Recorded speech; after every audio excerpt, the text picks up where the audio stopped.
Muy buenas amigos, en este vídeo Javi os va a contar algunos aspectos de su experiencia laboral en China. Bueno, ahora sí, puedo decir casi seguro que este semestre será el último que trabaje como profesor de español después de 6 años en la profesión de manera oficial. Y quería aprovechar que empiece una nueva etapa para hacer un repaso de cómo he vivido el mundo laboral de este país. En primer lugar, tengo que aclarar que mi experiencia no tiene por qué representar a nadie. Es posible que muchos otros occidentales residentes en China escuchen lo que voy a contar y digan, pues yo no lo veo así. Pero al menos creo que he tenido un tipo de trabajo muy habitual entre los extranjeros de mi procedencia y también entre los hispanohablantes que viven en este país. Por cierto, hoy estamos en una pequeña aldea de Xiangtan que han preparado así un poquito para los turistas venidos de la ciudad y mirad qué bonito. Ayer también vinimos con Pachi y nuestra hija Baby y estuvimos muy a gusto, la verdad. Están llamando a Pachi, no sé si lo oís. Sí. Dicen, ¿dónde está? ¿Dónde está? ¿No ha venido hoy? No, se ha quedado en casita descansando. Está pasando un vehículo con la megafonía diciendo que cuidado con el fuego, porque la gente incendia los rastrojos del campo y es peligroso. Además, este año hemos pasado una buena sequía. Yo estudié sociología y antropología. Lo que más me gusta es hacer estos vídeos para tratar de entender mejor la realidad del gigante asiático, pero en los últimos años he trabajado en el sector de la educación como profesor de español. Enseñar idiomas, no solo español, también inglés, o ser entrenador de fútbol son algunas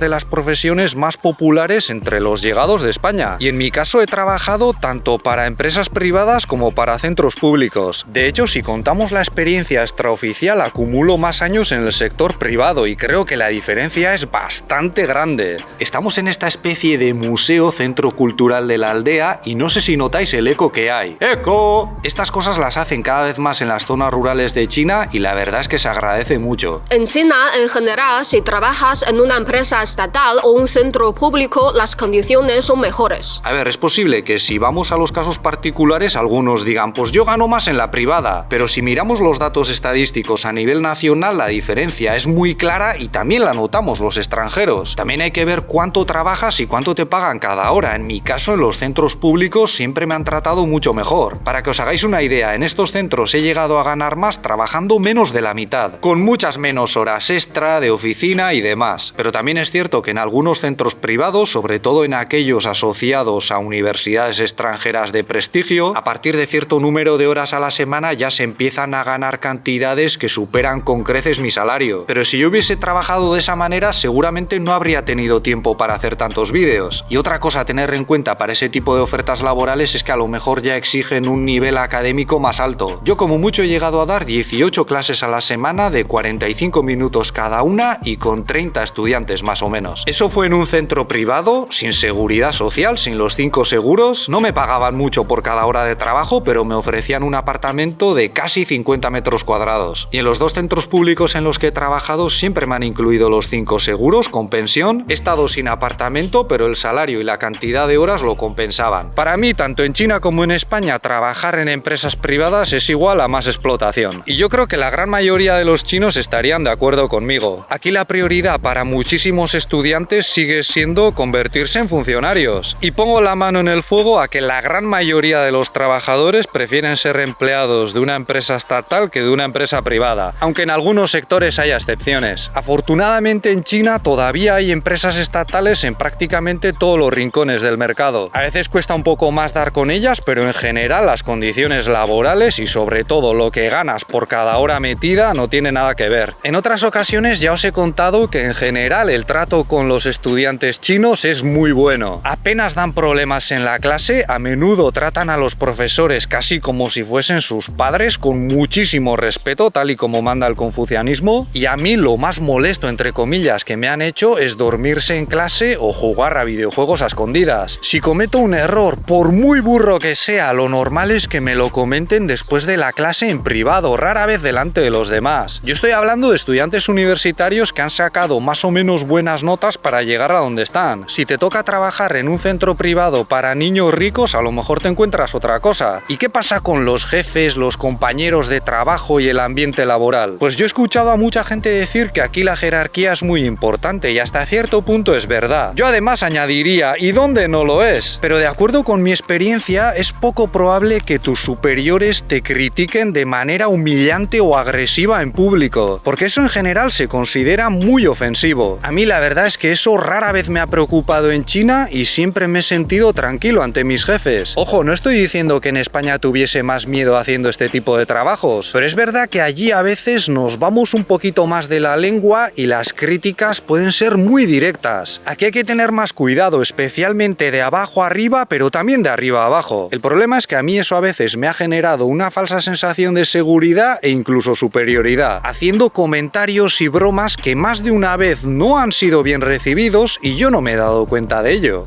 Cuidado, que yo soy el profesor nativo, no tenéis demasiados como yo por aquí, y eso que yo creo que soy de los que se cortan bastante. Yo he tenido compañeros occidentales a los que he escuchado decir a sus jefes cosas del tipo: tú ganas una mierda. Porque es verdad, a menudo los profesores como yo ganamos más que nuestros compañeros chinos. Aunque cuidado, porque a veces no nos incluyen ciertos beneficios que pueden llegar a ser importantes, como el fondo para la vivienda. El problema es que durante muchos años los chinos también han contribuido a que nos sintamos un poco superiores, porque nos han tratado muy bien, sobre todo a los llegados de los países desarrollados. Por ejemplo, a muy pocos nos han exigido que hablemos en chino, pero estas cosas están cambiando. Desde mi punto de vista, sobre todo en los ambientes con un nivel de formación más alto, la armonía en las relaciones laborales es muy importante. Y si le faltas el respeto a alguien o crispas el ambiente, te puede salir más caro que en España, por ejemplo. Insisto, incluso si lo haces con gente que esté por debajo de ti. Yo diría que aquí los roces personales son mucho más peligrosos. Y a lo mejor podríamos pensar, vale, pero es que hay que saber diferenciar entre lo personal y lo profesional. Y no deberíamos privarnos de decir las cosas que otros podrían mejorar por miedo a que la relación empeore. Vale, yo estoy de acuerdo con esto, pero solo hasta cierto punto. Yo antes de trabajar en universidades chinas también trabajé en una universidad española y allí los roces y conflictos entre los profesores eran mucho más obvios, hasta el punto de que imposibilitaban la colaboración entre diferentes grupos. Yo he visto a profesores e investigadores españoles hacer comentarios sobre algunos de sus colegas estando ellos presentes que dices, a ver, eso es innecesario y ya no va a haber manera de que trabajéis juntos. En China hay roces, hay conflictos, también son seres humanos, por supuesto. Pero una vez más, en general, también hay excepciones, se tiene mucho cuidado con lo que hacemos de cara a los demás. Aquí, según mi experiencia, es más difícil llegar a esos niveles de ruptura. Y eso seguramente también tendrá un efecto en la eficiencia, porque por muy mal que se lleven, los equipos de trabajo por lo menos pueden sentarse juntos, hacer como que no pasa nada y colaborar aunque sea un mínimo. Al menos esa es mi impresión, que puede estar muy equivocada. Que sí, si es más difícil criticar los errores, eso puede tener un efecto negativo en la búsqueda de soluciones. Pero estamos hablando de hacer críticas en público, eso no quiere decir que no se puedan hacer en privado. De hecho, existe todo un arte alrededor de ello que a veces los occidentales menospreciamos. Decimos, es que están siempre dando rodeos, no saben plantear las cosas directamente. Pero es que aquí tienes que saber cómo decir las cosas sin que eso produzca una brecha en el equipo. Y ahí, ya os digo, es donde muchos extranjeros como yo la cagamos de forma estrepitosa. También es verdad que a veces nuestros colegas chinos contribuyen a este tipo de problemas al dejarnos un poco fuera de los sistemas. A veces tenemos nuestras tareas organizadas como si fuésemos un grupo totalmente diferenciado. Y como a muchos nos permiten seguir trabajando sin manejarnos muy bien con el chino, el resultado es que nuestros colegas chinos tienen que hacer parte de las labores administrativas que nos tocarían a nosotros. Ellos tragan con eso, pero no les hace mucha gracia, y cuando luego nosotros vamos comentando las cosas que se podrían mejorar, quizás muy felices no les hace. ¿Eso quiere decir que en China no te puedes quejar de tus condiciones laborales? No, para nada. Aquí todo el mundo pelea para mejorarlas, pero hay que saber cómo hacerlo. Se puede presionar de manera colectiva por parte de un conjunto o de todos los trabajadores y también se puede hacer de manera individual. Aquí todavía existe el tópico de que hay que llorarles a los superiores en las comidas o cenas de departamento. Yo esto lo he visto en más de una ocasión y suele ser en plan, jefe, estamos dándolo todo, trabajando muy duro, pero al mismo tiempo sufriendo mucha presión. Esta palabra nunca falla. Y los superiores, si están de buen humor y han bebido lo suficiente, a lo mejor por no llevar la contraria y no chafar el ambiente, llegan a prometer algo que luego no pueden incumplir del todo. Pero claro, todo esto hay que hacerlo con mucho cuidado, sabiendo cómo hablar, cómo hacer un brindis y otros muchos detalles que los extranjeros a menudo pasamos por alto, entre otras cosas porque no nos enteramos de lo que está diciendo el personal. Es que a ver, yo ya sé que esto puede sonar un poco duro y yo no soy el más apropiado para decirlo, pero hasta que no nos exijan o no nos exijamos a nosotros nosotros mismos un mínimo de chino, las cosas no van a cambiar. Si puedes comunicarte en la lengua de tus compañeros y tus jefes, ya puedes jugar a otro nivel. Esto a muchos os parecerá una obviedad, pero ya os digo que no es lo más habitual en China. ¿Y qué pasa si quieres trabajar por tu cuenta? Pues eso ya es más difícil. En este país, para muchos como yo, la manera de hacerlo es solicitando el permiso de residencia permanente. Pero para eso previamente tienes que estar un mínimo de 5 años casado con una persona de nacionalidad china y residiendo aquí. En mi caso ya han pasado 7 meses desde que solicité ese permiso, un proceso que no es nada sencillo. Todavía no sé si me lo van a dar, pueden estar así hasta un año, pero si las cosas salen bien yo tendré mucha más flexibilidad en lo laboral. Es mucho más fácil cambiar de trabajo y también ponerte tu propio negocio si es lo que quieres. Eso es todo por nuestra parte. Si este vídeo os ha parecido interesante, podéis darle un me gusta, suscribiros o ayudarnos con Patreon, donde tenéis más contenido,